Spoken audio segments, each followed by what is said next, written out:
I'm Doc John from Mobility Doc, and we're gonna go over wood chops.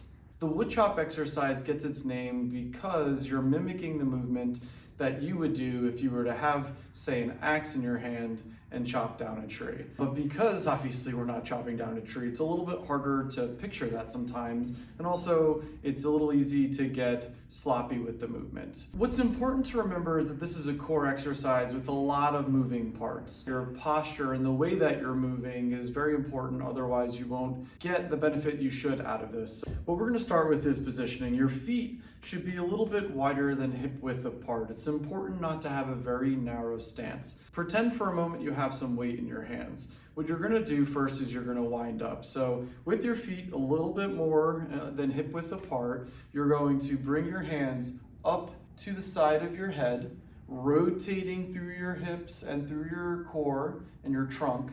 You're gonna rotate to the side, and then for the follow through, you're going to twist your hips and come across. So it's important when you come across that you rotate from your hips to the other side. So I'm pivoting through my foot and following through my hips. My spine is in a nice neutral position. I'm not hunching over, I'm not arching big. I'm twisting from here to then through and down, up and through. This is a great movement to get yourself or possibly your child into the groove of using their hips and their core to follow through their swing, whether it's a racket, a bat, or a club, or anything in between. So let's use some weight. You're gonna hold, in this case, a dumbbell is what I'm holding. I'm going to wind up and bring it up to the side of my head,